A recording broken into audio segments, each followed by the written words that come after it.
Okay, there we go. Hey, welcome everyone. My name is Suzie-Ann, but you probably already know that. And I am here together with Nicoletta, with Sheila, and with Lucia. And together we're going to host the first Digital Duchenne Becker webinar. This is actually a series of webinars that's stemming from the Duchenne Patient Academy that we had last year. And it's pretty much that we have gained a lot of topics, a lot of conversations, a lot of questions from this academy that we still want to even elaborate on or explain or just have simply more information about.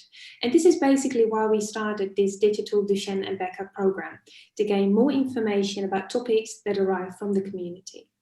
So just for your information, please have your real name on screen. Please keep your webcam on because it's nice to know who we're speaking to during the webinar. Please turn off your microphone and keep the chat box open because during the webinar, we will be posting some interesting links or some additional websites that might be worth checking out.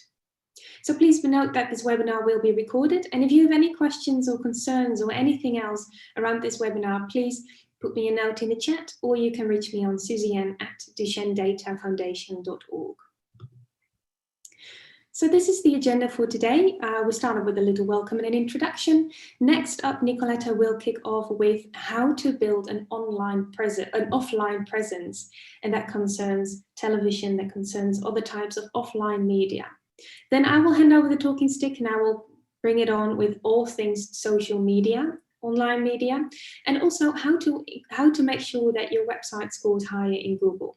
Then we are inviting our first guest speaker to talk about branding and PR, and then we move on to another one on digital communication. So for that, we have invited Sheila Vasconcelos from ADB Brazil and Lucia Bajzova from the 4 Musketeers. And after that, we have some questions and answers. So it's really an open discussion. Please feel free to either unmute or raise your hand or whatever. This part of the webinar will not be recorded, so we can just have some little conversation about whatever. And then we'll wrap it up. Then it's almost time. So I hope that's that. Please keep an eye on the chat for any questions. And I'd like to hand it over to Nicoletta for a presentation. Hello, everyone. So I'm really happy to be here today. Really sorry if I'm wearing my mask. I'm working at the hospital, so I really have to. And so I'm really happy to see you. And today we will go through some specific information on communication, so offline and online, with me mainly offline communication, but it's also to have an open discussion on your experience and also your needs and what do you think and what do you face with the communication in your country and your experience. So thank you, Suzie-Ann. Can you, okay. First of all, as always, before kind of action, we have to take into account the strategy. So even for the communication aspect, we need a specific strategy, and the strategy describes how the goals will be achieved by the means. So in this case, when we speak about communication, in this specific case is offline communication, but this is also important for online and whatever. You always have to define your message. So a really clear, defined message is very important because this is the message that you want to send during your initiative. In this case, I not focused on communication related to fundraising. So actually, these are really basic points that you can use both for your general communication or for your fundraising campaigns. Anyway, whatever the message is, keep it simple. This is really important. You always have to analyze your target. So communication really needs to be shaped to each audience in order to communicate in an effective way. And you always have to define your goals. So communication needs to be tailored to each group. So you really have to think about, even we will see this later, when you produce a specific material, even a specific press release or a specific story that you want to share, you always have to look at the specific target. So, for example, if one mother doing something fantastic about cooking for sure, the target will be blogs and focused on cooking and other aspects. So everything has really to be well defined. Thank you, Suzie-Ann.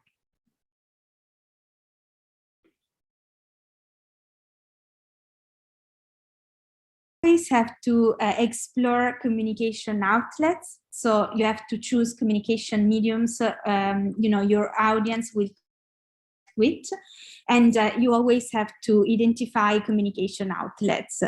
You always have to create a time frame.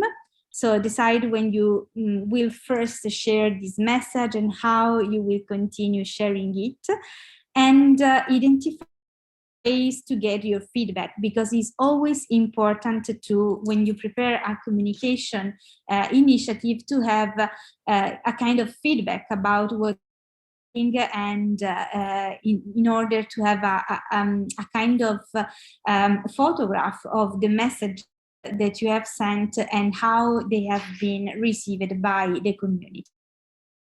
Thank you, Suzie-Ann. So thinking about offline communication is extremely important to focus on specific materials that you can produce.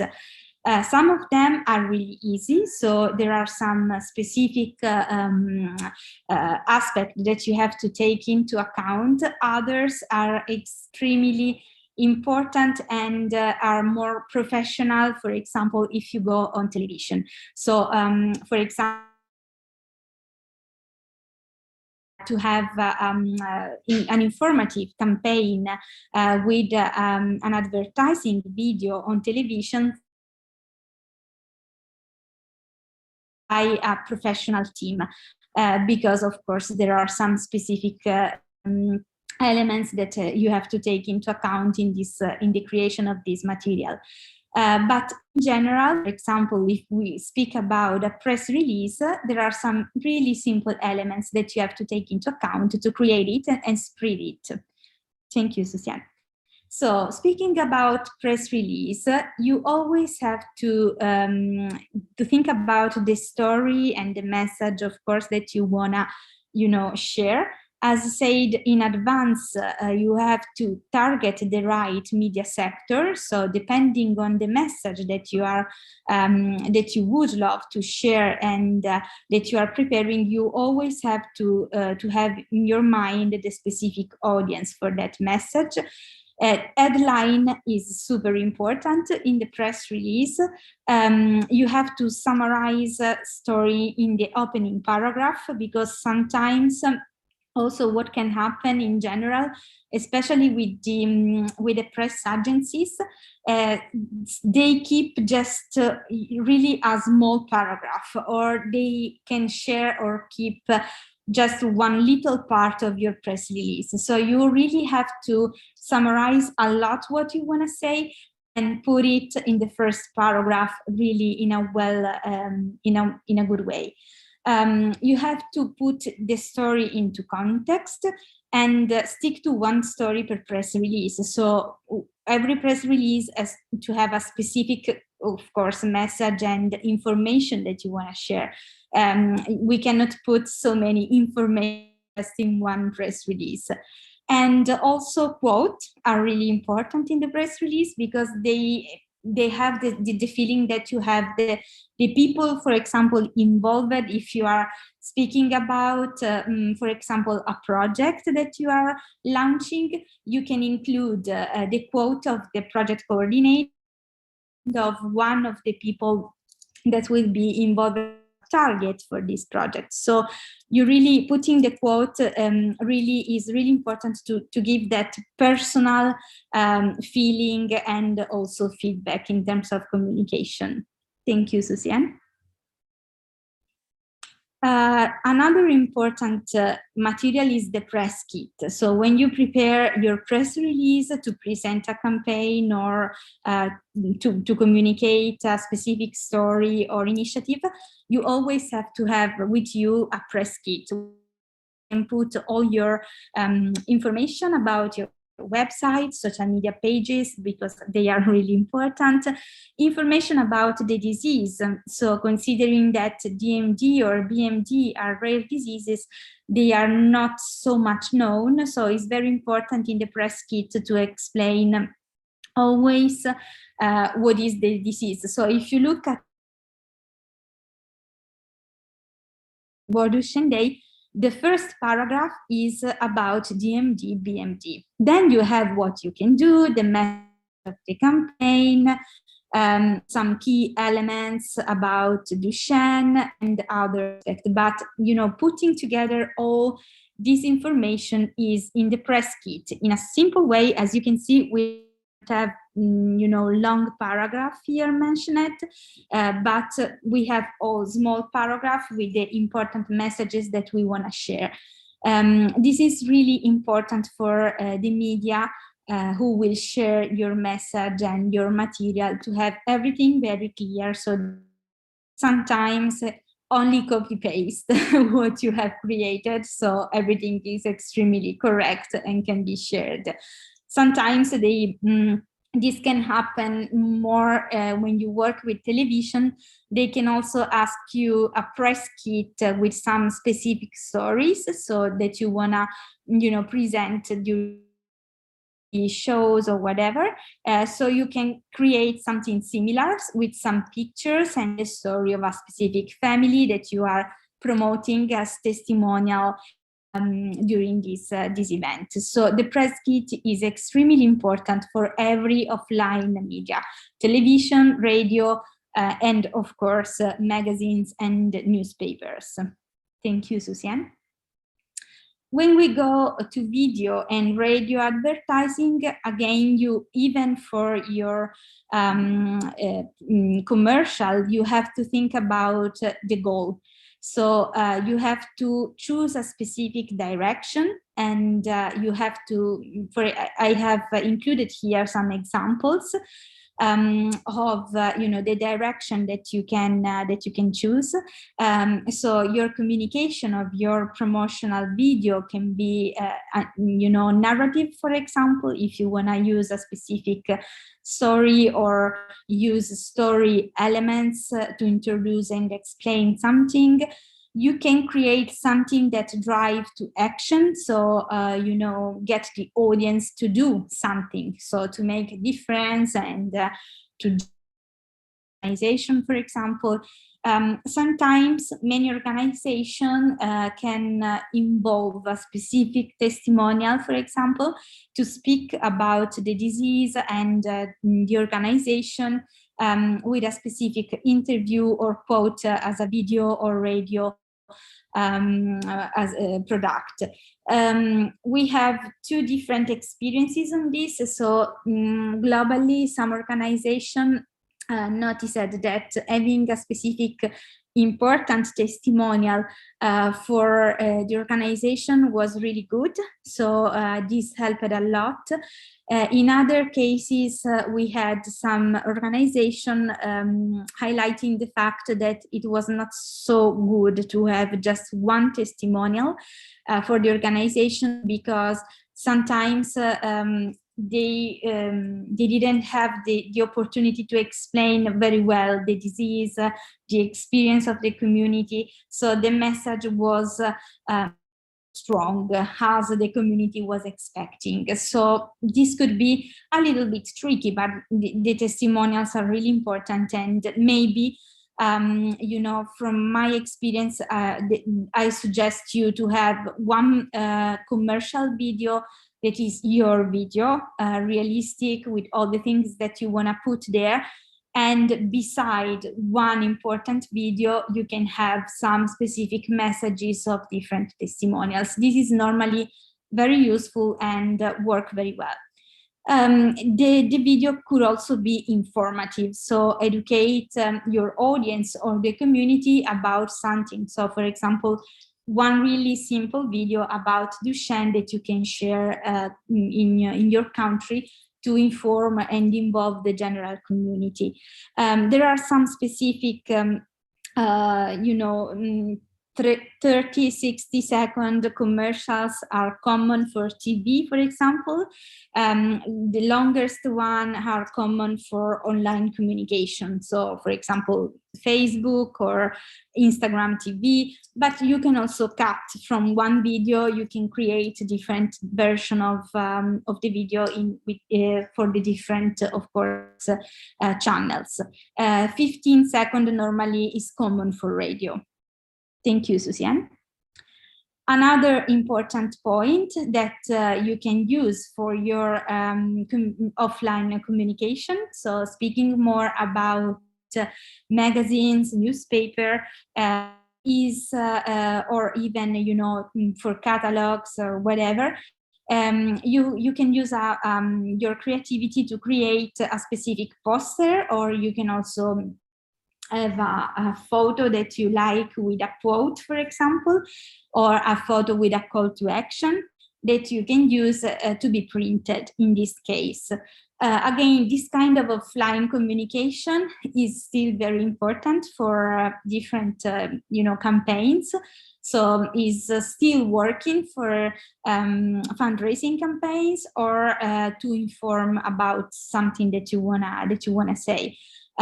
So even if many people are more connected online, the target of people buying magazines, catalogs, and newspaper is still high, and is very important to have also a specific design that you can print.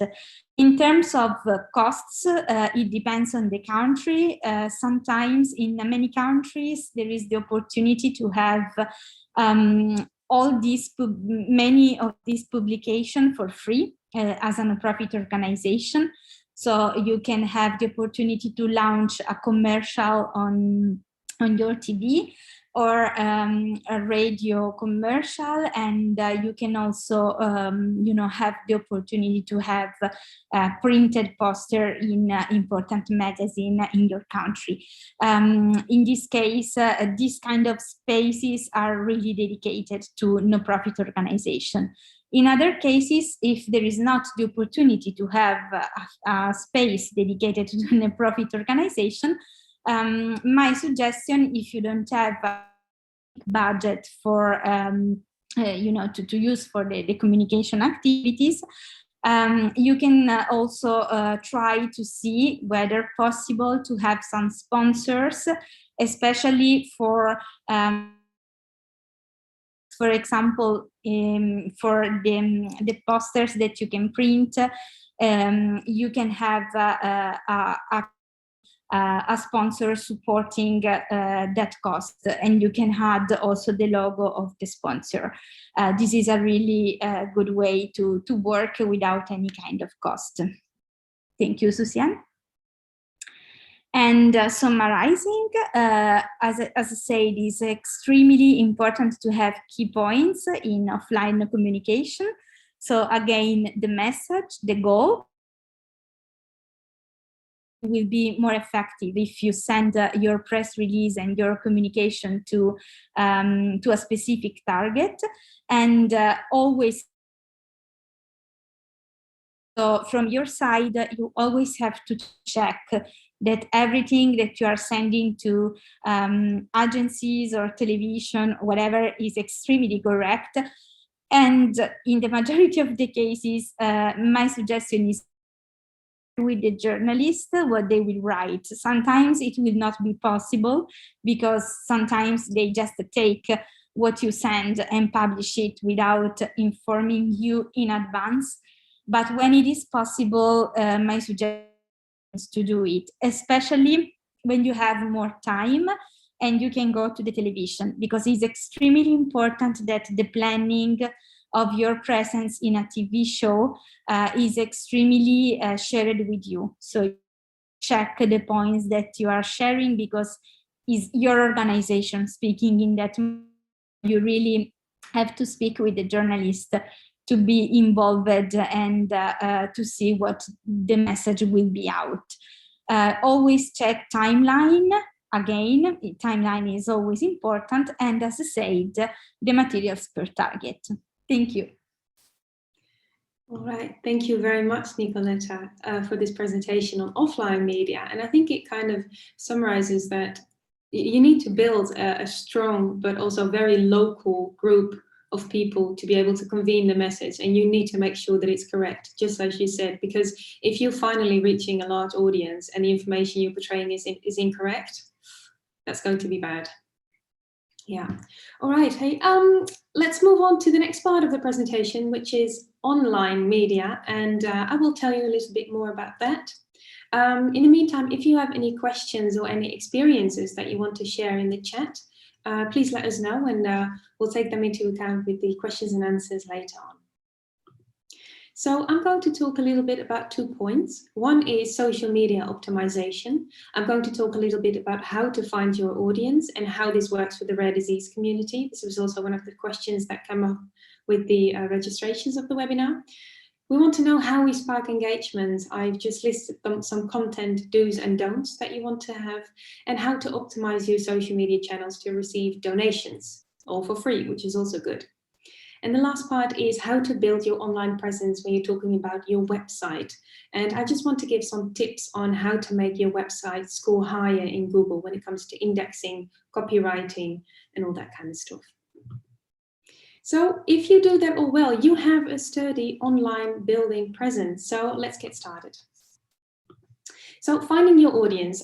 This is actually the latest social media demographics research that I found. Is from March 2021. And it basically tells you which kind of audience you find on what kind of social media channel. So you see here, Facebook has a lot of monthly users, but the largest age group is the one that you find most interesting. Here you can see it's between 25 and 34 of age. And the majority spend on Facebook is actually male, which is surprising actually. And on Instagram, it's a little bit different. You can see here the most females are there, and the largest age group are primarily 25 and 34 as well. I'm now clicking on something else. Yeah, that was the link. Anyway, so if you go to Twitter, you can see that they have a lot of daily active users. However, if you can see here, the average time per session is 3 minutes. It's not even 4 minutes. So you want to take that into account as well when you're crafting your messages. At the same time, LinkedIn has a largest age group, which is primarily a lot older, which is primarily male, and has a lot of weekly users. And another social media platform that I would like to take into account is YouTube. It's a bit different because it's not a social media platform, but it is a platform that our youth can be found on. As you can see here, the largest age group is between 15 and 25 of age, and they spend a whopping 41 minutes a day if you're 18 years and older. So this is actually a rising social media platform that you can do a lot with. So how exactly does that translate to the DMD community? Now, if you're on Facebook, considering the age group and the male-female ratio, you can primarily find parents of Duchenne and Becker people. You can find their families as well, their grandparents. And the ways they're looking for information on Facebook is primarily focused around care, clinical trials, and research. So really, whether medicine is already approved, where to get one, and how the updates are. Now, if you go to Instagram, it's primarily female. So then you think about mothers, but also wives of Duchenne people, because as people grow older, they get wives, they get families. So this is a very important group that you must not forget. You can also find some young adults and adults with Duchenne. And on Instagram, they're mostly using this platform to fundraise, to get support, and for daily life. This is all about community building as well. Now, if you go to Twitter, you can have primarily clinicians and researchers, and usually organizations and institutions are posting relevant information. Now, these people are primarily interested in research, in funding, and in learning opportunities. So primarily, if you're having a webinar or if you're having a workshop, it's really interesting to use Twitter. Now, at the same time, you have LinkedIn. Now, LinkedIn is a little bit different because it's not primarily about building your own community. It's more about showcasing the projects that you've done. So you have a lot of health professionals there. You have regulators, data engineers. So these are all really interesting other stakeholders that are good to know what they're doing, and they want to know from you as well how you are doing. So this is great to show any projects that you're doing, to take a look at what is happening in the world of health and of innovation. And last but not least, we've got YouTube again. So this is primarily for children and young adults with Duchenne and Becker and their siblings, which is very important. And over here, you don't really want to use this channel to share any information towards their children, but it's more to engage them and to make them familiar with your patient organization. So once they start looking for information, they can find you. So this is more blog type content. You talk about people like me, you talk about daily life. We even have a Duchenne with gaming. So you can have a lot of different content over there. So another thing I want to tell you is to adjust the tone of voice to your audience. So as an example, we have this recent publication in Nature about Duchenne muscular dystrophy. Now you want to share this on your social media. Now, primarily for Twitter, which is an educated audience, you can use pieces of the abstract. So it kind of looks something like this. So you talk about the recent study, you have greatly deepened your understanding of the primary and secondary pathogenetic mechanisms, and access the full publication here. This works for Twitter. However, for Facebook, it might look a little bit different because your audience is different. So then instead of recent studies, you talk about new research on Duchenne patients that have led to additional insights in the longer term effects of Duchenne, which is the primary mechanisms, and the complications that arise, which is the secondary pathogenic mechanisms. So pretty much you say the same, but it's different, but it's still the same. So this is an example of how you tweak your message, but you still want people to read the same content. Now, as you can saw in the previous slide, we have a read the access paper here. This is called a call to action. You want to be very short and very precise when you have your call to action. I mean, we basically have the same attention span as a goldfish on social media. So you want to stand out. You want to have limited text, you want to have limited hashtags, and you want to have one very clear call to action. So I've put here some examples. I mean, they can be very short. Access the paper, click here, subscribe to updates. You want to keep it as short as possible so people know what to do and people click on it. As you can see here, primarily is used on the bottom of a post, and it sometimes has some enters or some space in it to make sure it really distinguishes from the rest. Now, this is another example on how visuals, hashtags, and mentions contribute to readability. Here on the left, you have an example of the EGPRD of a training that they're doing. Over here, you can see a lot of hashtags, and over here, propose workshop topics here with a link, and you have a lot of mentions here. Now, this looks actually a little bit difficult to read. You can't really see the text. You can see where it's going about, but you can't see it immediately. So at the right side, you see another example of an event, also from the EGPRD, but this one comes with a visual. Now, this is a tip for the visual. If you add a picture, you can tag up to 9 people or to 10 people in this picture. This makes sure that you have a lot of extra content to be put in your text. You can have here an icon with your date, and you can have your registration link. So this is actually looking for a lot easier and more restful visual. So this is basically an example of how you can tweak your social media messages to really stand out of the card. And this brings us to the next topic, which is choosing your hashtags. Now, sometimes you can use Google Trends to compare different search terms. As you can see here, I've compared Duchenne with DMD. Now you can see that DMD actually scores a lot higher over time, but that doesn't really mean that this is a better term or a hashtag to use than Duchenne, because DMD can mean a lot of other things than Duchenne, and Duchenne really makes sure that if you have Duchenne, you know you're talking about Duchenne muscular dystrophy.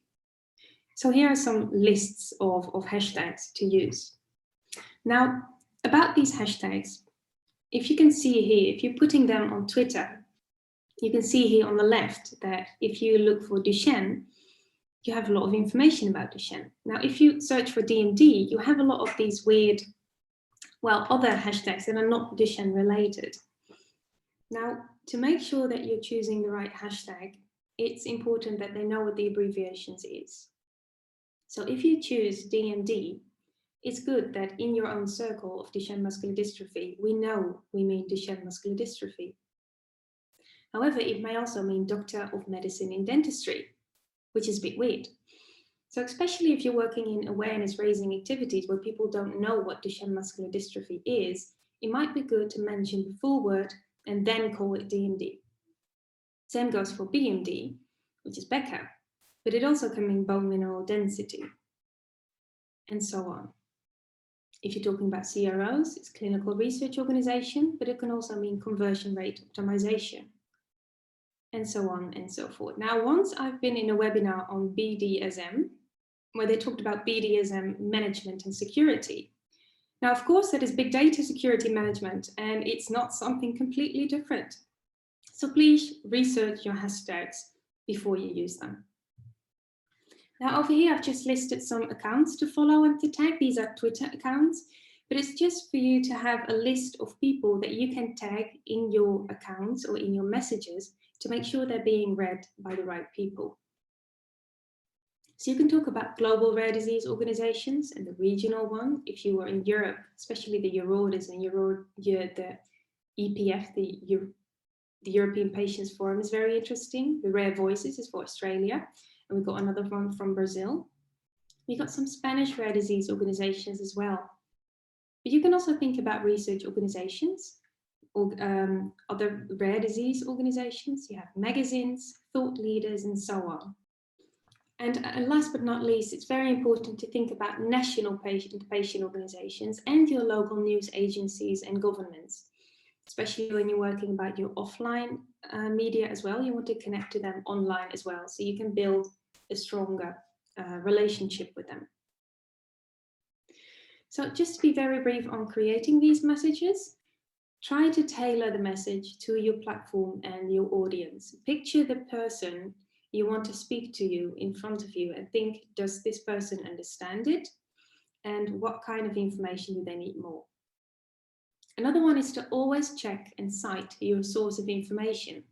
This not only makes sure that you become a credible source of information, it also educates your patient organization on where to find reliable sources of information.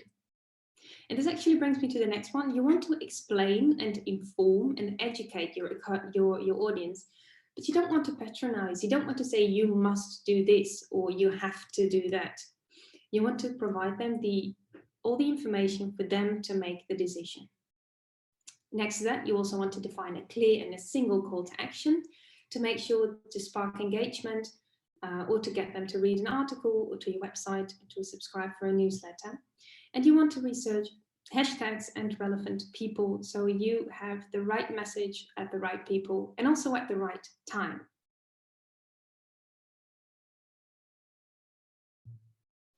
Now, the other one is to optimize your channels to receive donations. Now, you've got a lot of paid options, but social media also have a lot of free options for your donations.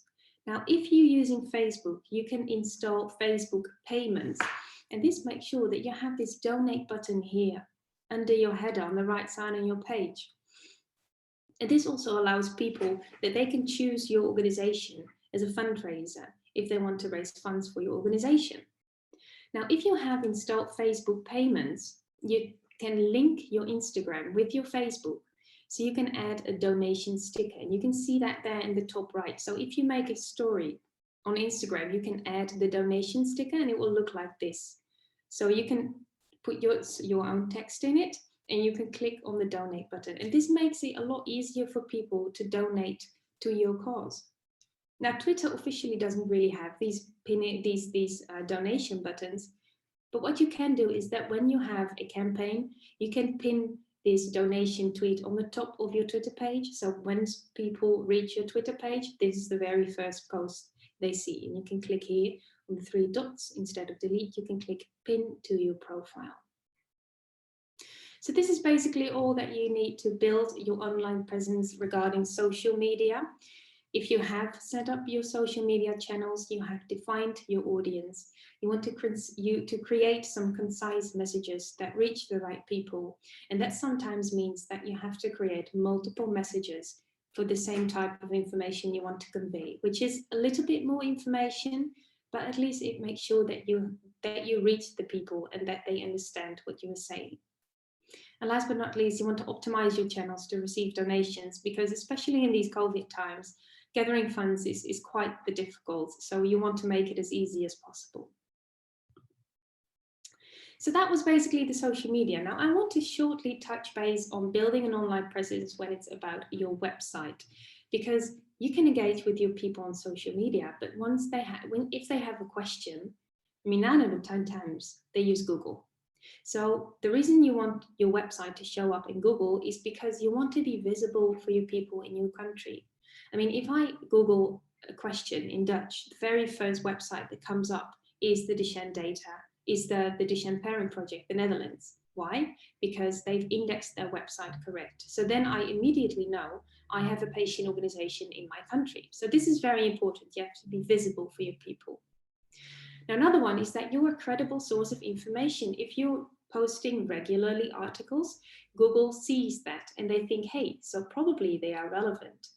And then you score higher as well. And the last but not least, you want to build a community, you want to be visible, and you want to create a strong and connected network with your other patient organizations. So it's getting a bit technical here. I'm just going to post some links in the chat with some interesting academies or some interesting courses to follow about this, because the whole building online presence when it comes about your website is about SEO, search engine optimization. And a search engine over here, it can be Google, it can be Yahoo, it can be Baidu, or anything else. So before knowing what an SEO is, you have to know how Google works. So the way Google tries to index your website is it's setting out these little bots around the internet, and they try to find your website through other websites. That's the first one. So the first tip you want to do is to link with external websites to make sure that your website really pops up as well. Now, once this little bot has found your website through another website, it starts to scan through your content. Now, if you want to make sure that specific parts of your website are more important than other parts, you have to define your cornerstone content. This is basically a flag you plant on an article or an information piece that you've written that says, this is important, Google, you have to score this one higher than the other ones. And another way of doing that is also by sharpening your copywriting skills. So what you want to do is to optimize your article so it's readable to both the machine and the humans, because if they are both understanding it, it scores higher in Google.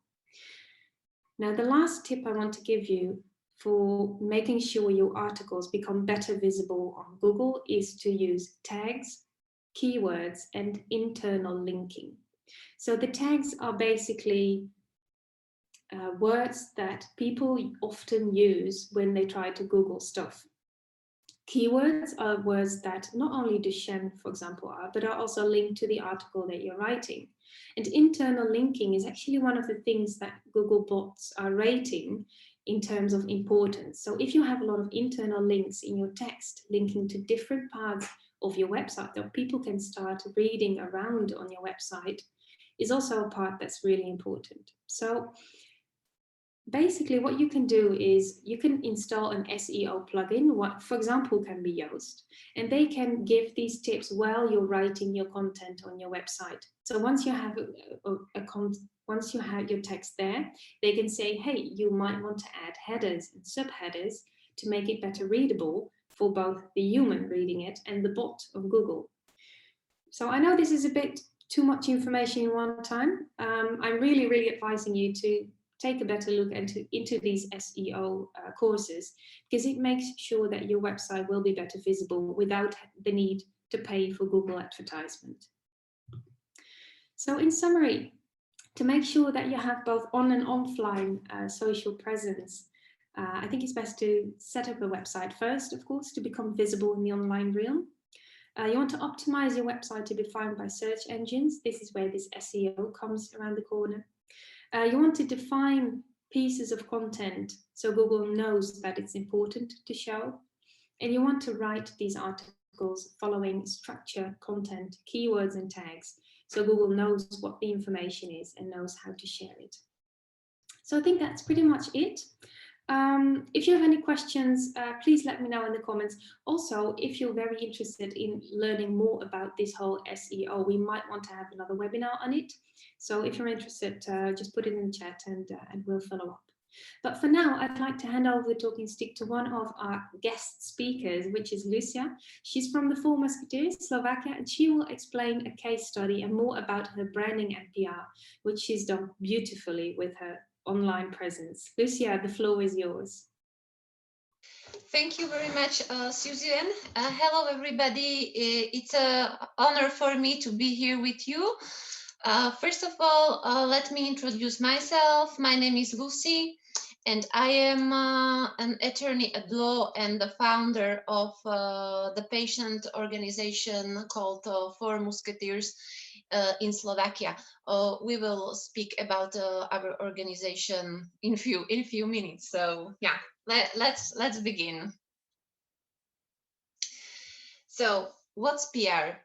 PR will help you with two things, in fact, and they are both connected with one of the most favorite words in Duchenne community, and it's the awareness. So PR equals to awareness. With the help of relevant PR tools, you will spread the awareness about the diagnosis itself, and also the awareness about your brand, your organization. Public relations is in fact a great way to build awareness for a charity, to grow your brand, to communicate to your target audience, and last but not least, to encourage support. So your PR activities should result in giving the people a reason to choose you, nobody else but you. So actually, the problem is that each and every day people are scrolling through social media and they are bombarded with thousands and thousands of different brand messages, of different posts. Meanwhile, they have got to run to their grocery stores, drop their kids off tennis, and so on. So they are like busy, overwhelmed, and distracted. And your potential supporters simply can't pay attention to everything what screams out from the social networks. So your mission and our mission in general is to break through this noise on social media. And for this purpose, definitely consistency is the key. Thank you, Suzie-Ann. You can move on. So before starting your activities on social media, we should do a massive brainstorming. Think about your goals, about your philosophy, about your mission, about your text, about your visuals. Think about which colors you like, which design suits best for you. And then you can easily create consistent branding. Because this is very important, because in order for people to trust you, they have to feel like they know you. In order for people to feel like they know you, they must be aware of you, recognize you, and remember you. They need to get familiar with your organization, with you. In order for people to recognize and remember you, you must show up in a way that's consistent, that doesn't change in time so often. When people don't know you yet, they are not sure whether they can trust you. It doesn't matter how brilliant your first impression might be. They are going to go out and consider a few more options, or maybe wait a little longer until the time is right. for whatever reason, they are just not ready yet to support your case, because the awareness is a process. It might take them seeing you in their field of vision 15 times before they are really super awesomely aware and they make a decision to trust you. So you're gonna need a way to get in front of those people a second, third, or 15 times, so you can prove to them that you are credible and you are the best option from all the others they are considering.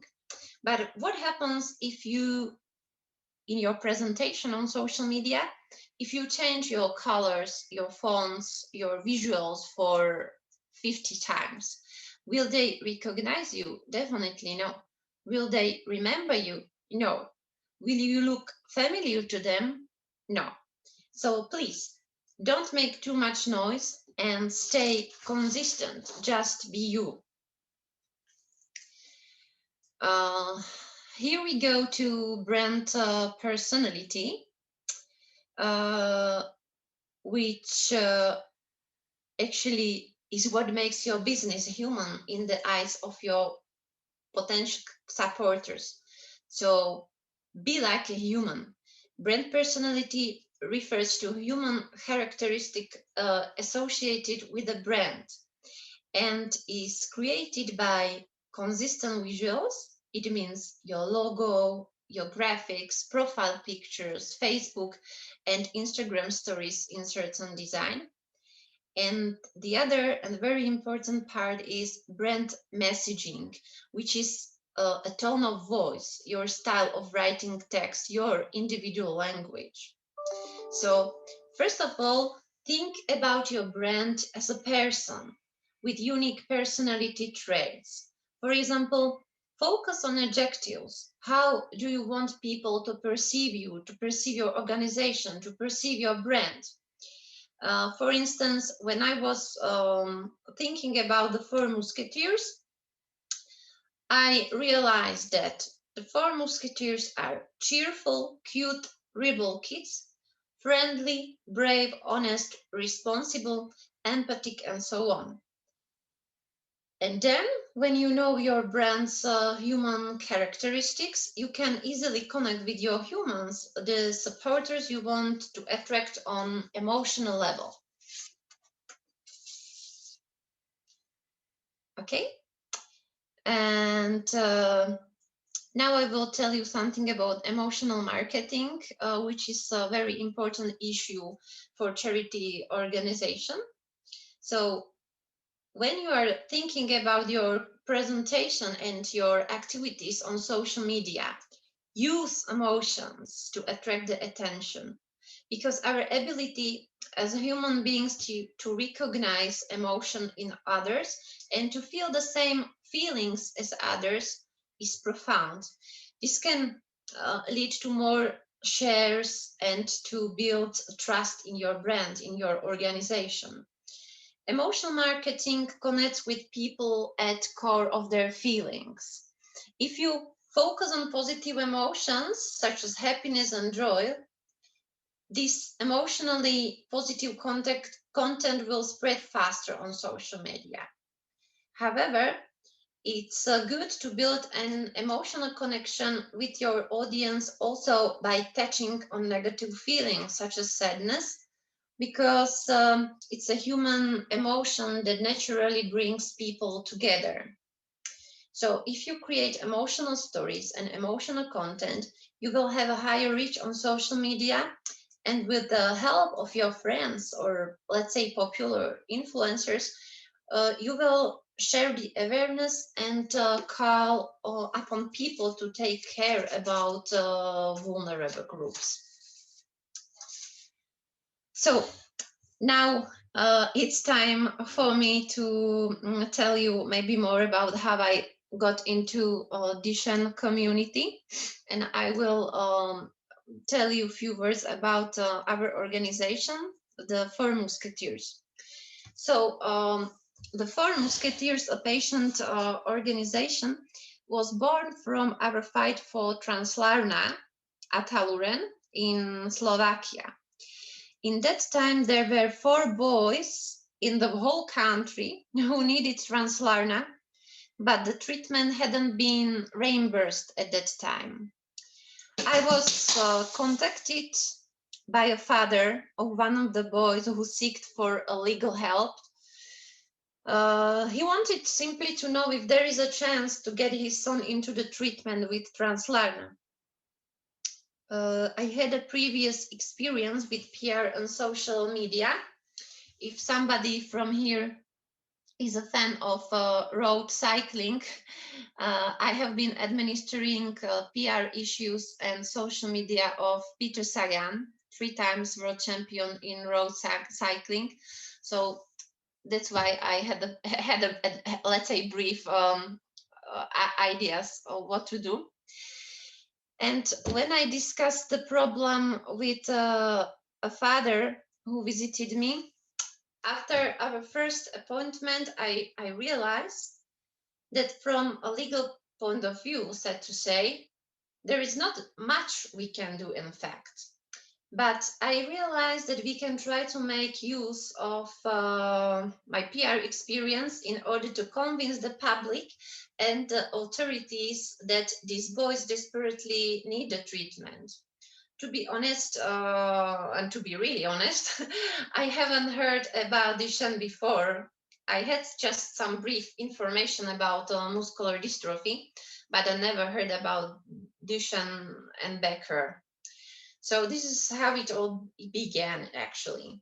I was thinking about what and how to communicate. I knew that we needed a name, a story, and active communication on social media in order to inform the audience about the importance of the treatment for DMD. So I sat down and I was thinking that the boys were 4 at that time, 4 cheerful, cute, brave kids fighting for their rights, fighting together for a better future, calling for solidarity in the society and for a better community which accept the differences and special needs of fragile groups. So yes, the 3 Musketeers came into my mind and I made them 4. That's it. Then about the content, we needed to share the awareness about the disease in Slovakia. We needed people to understand what Duchenne is, how cruel is it. So we started posting about symptoms, about diagnose, about patient stories, and so on. But then I realized that if I imagine I was ordinary Facebook user, I started to think if I would be interested in reading such sad news about the disease and about the fact that there are kids who cannot be treated with an innovative and modern medicine because it was extremely expensive for them. And I realized that no, the world is full of bad news, sad stories. You are so exhausted from your work, etc. And you don't want to follow another negative contact on Facebook. So I realized that I need to speak about the disease, which is a tough issue, in a positive or let's say attractive way. I created some pictures, which you can see here on the right. And I started to post positive quotes about children, quotes about hope, about dreams coming true, quotes from fairy tales, from the movies, which I thought might be motivating for people, which might be a reason for people to follow us and to share our story. So I made these pictures with quotes and wrote a caption explaining how it connects with our cause and how it can help, how everybody can help to make the dream of our boys for the treatment to come true. For example, if we, Suzie-Ann, could you please put it back? Yeah. For example, if you take that one with the Little Prince quote, grown-ups never understand anything by themselves, and it's tiresome for children to be always and forever explaining things to them. So I was just thinking that this one perfectly copies our situation, because here small kids, Duchenne boys, needed to explain to big grown-ups that it's right and moral to get a modern treatment for seriously disabled kids when the treatment exists in the world. Then, for example, if you take that one, those who don't believe in magic will never find it. I put a caption there. Little smiles create big happiness. Little raindrops create big rivers. Little actions create big changes.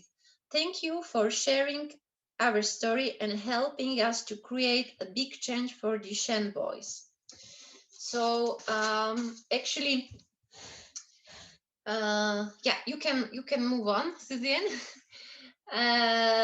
Then the other part of our activities on social media was the story, because you know the story sells. So I was alone for all these activities, so I had to help myself, and I was doing all these activities in my free time, so in the night actually. And I love working and writing, especially during the night when everything gets silent. So I sit down, I had a glass of wine, and wrote a letter, a story about the boys who desperately needed a treatment to live a happier and longer life. I wrote it like a mother, like a lawyer, like a citizen who is striving for equity, the fairness in each situation. So I wrote a story from the bottom of my heart, calling upon people to stand up for the rights of boys with Duchenne to have access to modern treatment. When I finished the text, I had to realize that it was really her touching and heartbreaking story. And I posted it on social media with a headline. Hi guys, I know this is a very long text, but can I ask you to do me a favor? Please read it carefully and share it. It's very important. You are the change for little boys. You will save lives. And the post was actually extremely popular and got thousands of shares in a few days. Then I contacted a few journalists, explained them our cause, and they published about us. Then we made a video. I wrote a script by myself, and then it was directed by a friend of mine who got a good, who had a good camera. There was no budget for this activity, so that's why we made all the work just by ourselves. But I would say that at the end of the day, the result was really good, because it appeared even in TV news later on. It was a letter to Santa from a little girl. It was my daughter in the video, who didn't want any present from Santa, but a treatment for her little friend suffering from Duchenne. In the video, she wrote a letter telling a story about her friends whose muscles are weaker and weaker day by day. And she sent the letter to the Ministry of Health Affairs with the title to Santa. Well, actually, Santa was the Ministry of Health Affairs in this case. So if you are thinking about more PR activities, write official letters, write to the ministry, to the president, to parliament, try to get in touch with as many public authorities as possible. Get in touch with bloggers, with influencers you like and follow. Ask mama bloggers to share your story, to call upon their followers to share it further. Because really, in our case, every single share helped us to get the treatment. Every single share created that pressure for the government. Every single share was the change we were seeking for. Then you can even look for a brand's ambassador, a person who embodies your values and who understands your mission. Within your communication, think about relevant hashtags and mottos. And yes, last but not the least, we made it. The ministry approved Translarna, And the ministry made a decision about the reimbursement of Translarna. And all the boys, we have 11 boys with Translarna by now, are having the treatment and are doing well. Even if the charity organizations have a strict budget and they may not be able to afford to invest much money in advertising or marketing, don't worry about that. We also had no budget at all, and we started our mission for Translarna completely budgetless. So but you can do it all by yourself, even if you don't have a budget for intensive and professional marketing activities. You can be a copywriter, you can be a director, you can be a social media manager, even a graphic designer. And in the end of the day, you will be better than any professional marketing and creative agency, because you know the case, you are aware of the disease, you feel it, you live with it. No professional designer will be able to feel it the way you do, in my point of view. So put down on the paper all your thoughts, emotions, and wishes, and here is your story. If I can give you a little tip, you can use Canva for your graphic designs. And I recommend to buy Canva Pro, the professional version of Canva, which is about €100 per year, and you can do really all the magic by yourself. It's very user-friendly. There is a lot of templates which you can easily adjust the way you need. You can create your own styles. There are hundreds of templates for Instagram posts, for Facebook posts, for stories, for leaflets, for presentation. Really, sky is the limit, but just remember to stay consistent. For the stories, we are using 2 apps. It's Unfold and WordSpec.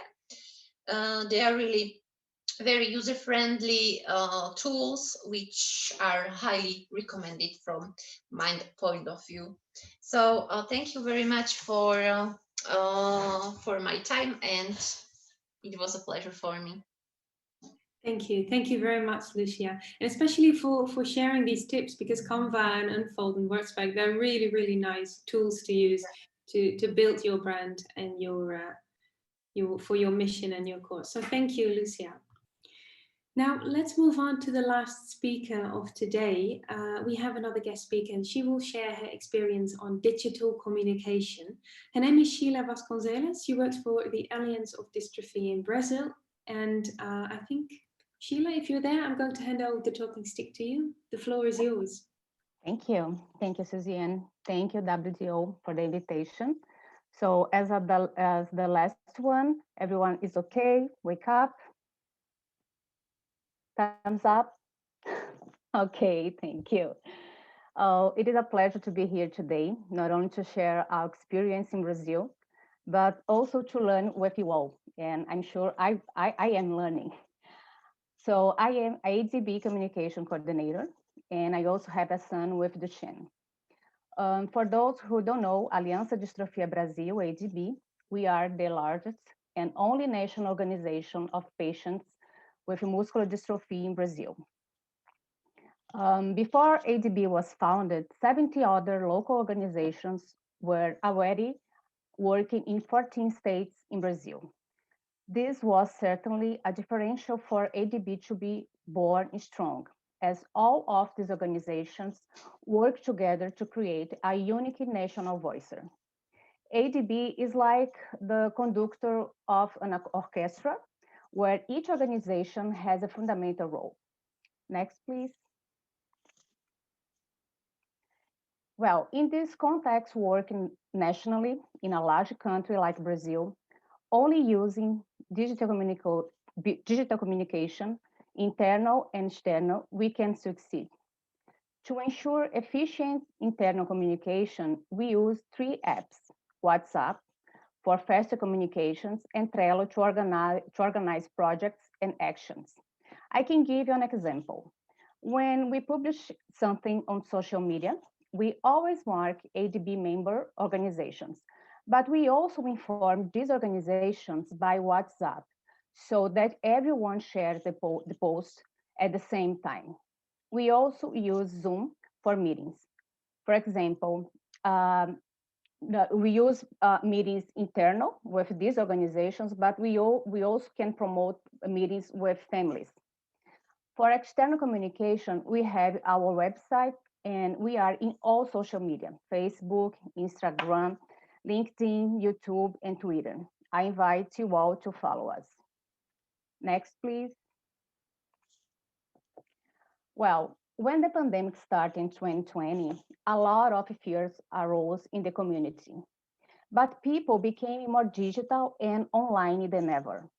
Because of that, we intensify our digital communication on social media and promoting lives with specialists. However, the digital achievement that most meant in this period was the first National Muscular Dystrophy Conference.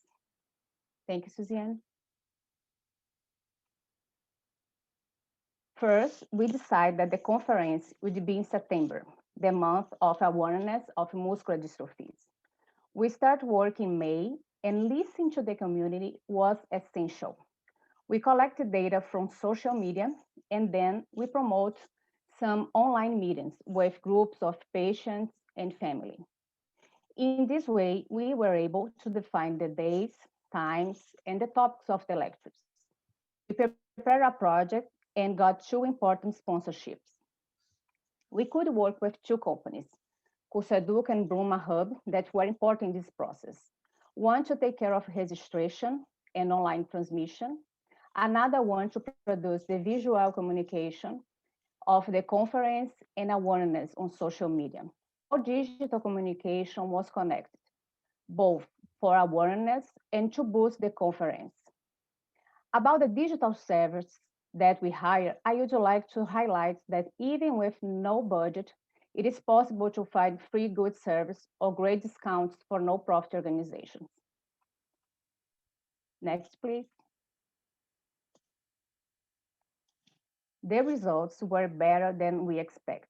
440 people attend the conference, and the videos of the lectures that are available on YouTube have more than 2,000 views. We had 16 speakers, 8 hours of lectures in 3 days, with topics on care, new therapies, emotional issues, school inclusion, autonomy, and sexuality. We also had 7 online meetings with patients of different ages, parents, spouses, grandparents, and siblings. About digital communication, we had a very significant improvement. ADB website improved 70%. Our fan page on Facebook had 2,000 and 26,000 page reach and 309,000 impressions. On Instagram, we had 108,000 impressions. Next, please.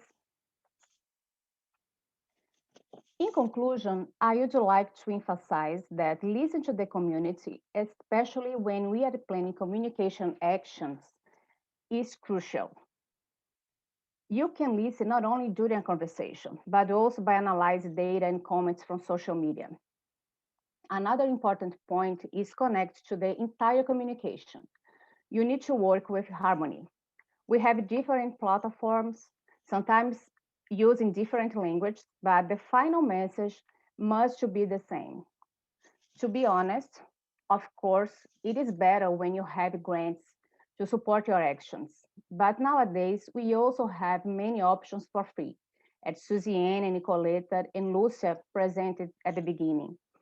I can say before we have the agency that worked with us now today, we use Canva for a long time. We can do a lot because our cause worth a lot. So I'm very happy to share our experience because, as I explained at the beginning, ADB is like a child, but our work in Brazil began for a long time ago. But now we are strong, working together. And so if you have any comments or questions, feel free to contact me anytime. Thank you. Thank you very much, Sheila. And I think it kind of summarizes as well, because I mean you have to orchestrate all the online and offline media, all your social media channels, and if you have a consistent message, it's more prominent that people will remember it, because consistency really is key. All right, then, well, I would like to wrap it up, the first Duchenne and Becker webinar. Thank you very much, Nicoletta, for your presentation. Thank you very much, Lucia and Sheila, for being our guest speakers. Very happy to have you. At the same time, we're very open to hear any other questions or comments for webinars. I mean, we've already made a list, but we're happy to hear your thoughts about it. I've already heard some comments that they're interested in finding out more about this SEO, so I'll just send you more information about it. And I think that's it.